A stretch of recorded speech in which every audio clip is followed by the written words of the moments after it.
la misma interpretación que uno está haciendo, ¿verdad?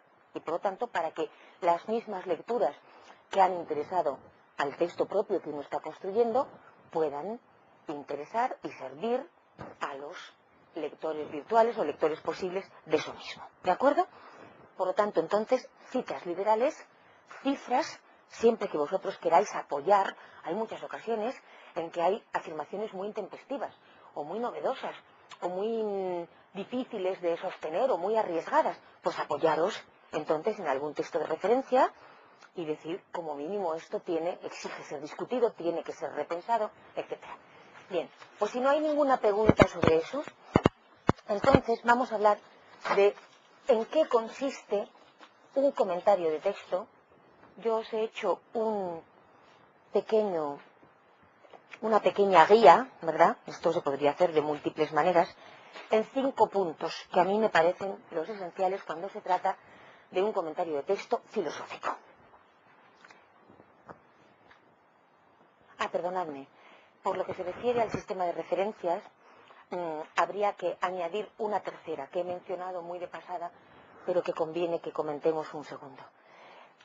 Cifras, citas, eso ya lo hemos dicho, y una tercera serían vuestros propios itinerarios plurales que no queráis que estorben al texto principal.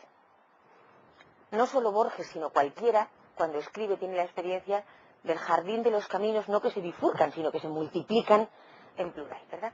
Si no queréis que cualquiera de las sendas que se está abriendo en vuestra escritura desaparezca sin más, y tampoco que estorbe al lector, porque es para quien escribís, ¿verdad? Escribís siempre para un lector inteligente y ignorante, al que no podéis dar, por supuesto, ninguna sabiduría y, sin embargo, sí una inmensa inteligencia y curiosidad. Bien, pues si no queréis estorbar entonces la claridad de la escritura principal, también podéis utilizar la cita para vosotros mismos, no para ninguna referencia. Y entonces, por ejemplo, supongamos que estamos en la 15ª, ¿verdad? Podría discutirse si en efecto la comprensión que merecen las sentencias, todo está lleno de lo divino y el arjé es el agua, es una comprensión simétrica o no, estudiando cuál es la genealogía historiográfica de las fuentes de las que no, sin embargo, para nosotros es pertinente hacer esto aquí, porque preferimos concentrarnos en la comprensión comparada conceptual de.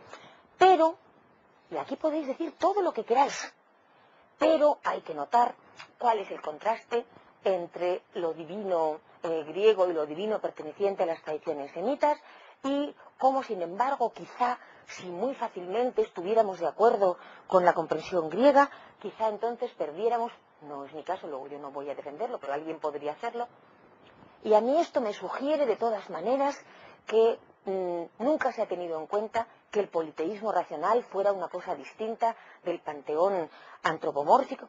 Podéis hacer lo que queráis en ese espacio, que además permite una escritura mucho más telegramática, menos desarrollada, véase, como en conversaciones nuestras que surgieron cuando el otro día Javier decía, véase de Borges, ficciones para ti, o historias de la eternidad, o esto sugiere, ahí es un espacio libérrimo para que vosotros no estorbéis la determinación y el proceso de la escritura que llamamos principal, ¿de acuerdo?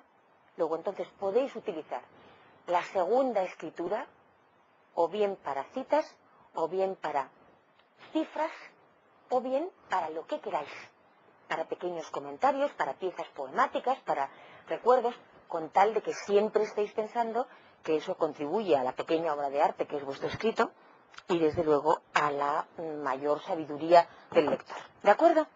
Bueno, pues visto eso, ¿qué debe cumplir un comentario de texto filosófico? 5 puntos. El primero de ellos es lo que podemos llamar contextos.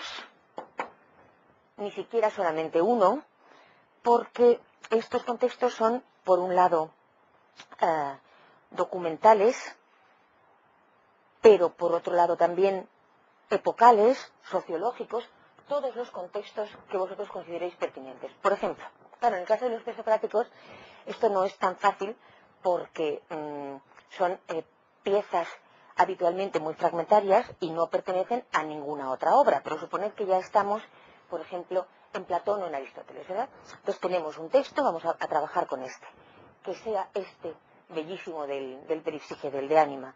Y el alma, al pensarlas, se hace en cierto modo todas las cosas. Bueno, pues primero tenéis que localizar que ese texto pertenece, eso normalmente os lo dicen, pertenece al de ánima. Entonces, además, hay que saber, lo sabréis en su momento, que el de ánima pertenece a los textos biológicos, porque el alma y el cuerpo no son separables para Aristóteles, a los textos biológicos de Aristóteles, que por otra parte, habitualmente, el criticismo aristotélico, por criticismo entendemos siempre la literatura crítica sobre alguno de los autores, el criticismo de Tales, el de Anaximandro, el criticismo aristotélico. Estos son los aristotelistas, que no son pensadores de tradición aristotélica, sino que son los que han llegado a merecer autoridad y reconocimiento en la comunidad científica y filosófica por sus escritos sobre Aristóteles. Bien, pues entonces, de acuerdo con el criticismo unánimemente, el de ánima, junto con Ética a Nicómaco y junto con los meteorológicos, pertenece siempre al periodo de la última producción, incluso si no se pertenece a una hermenéutica evolucionista o genetista. No puede caber duda de que en este caso estamos ante un texto genuino, siempre transmitido de la misma manera a partir de los comentaristas, y que se suele datar en la tercera. Luego entonces, situación del texto en la obra de pertenencia y la obra de pertenencia en la obra completa del autor. En este caso, el de ánima arroja particular luz sobre los textos de ética y los de ontología, no se puede desgajar de la interpretación de la filosofía primera, etc. Siempre entonces los contextos.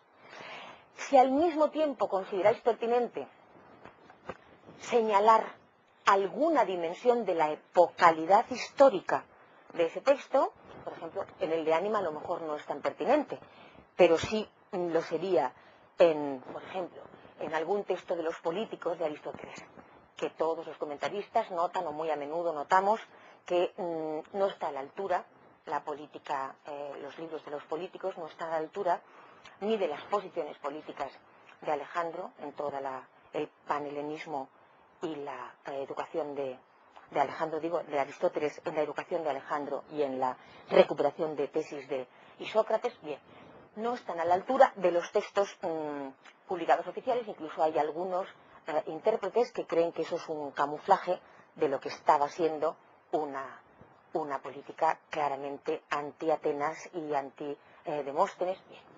Si consideráis entonces pertinente señalar alguna dimensión histórico-epocal, también. Así que primer contexto documental. Segundo contexto, el epocal, si os pareciera pertinente. Pensad, por ejemplo, que estáis tratando un texto como el Basisaufklärung, que es ilustración de Kant. Pues claro, tiene bastante importancia notar que recibe o no de Rousseau, que está teniendo en cuenta de la Carta de los Derechos Humanos de la Revolución Americana anterior a la francesa y de Locke, por poner un caso. Es decir, cuando el asunto epocal sea de pertinencia, lo señaláis. El que no puede no señalarse, desde luego, es el documental, y el tercero del que voy a hablar a continuación, que yo creo que es una regla de oro para cualquier escrito filosófico, y es que encontréis el contexto polémico, lo que yo suelo llamar los interlocutores agonísticos. ¿Con quién está discutiendo el texto? ¿Con quién está dialogando? No hay nunca un texto de filosofía que no esté en interlocución, ya sea dialogal, ya sea polémica. Y si vosotros no sabéis con quién discute, en realidad no lo habéis situado. Os pongo un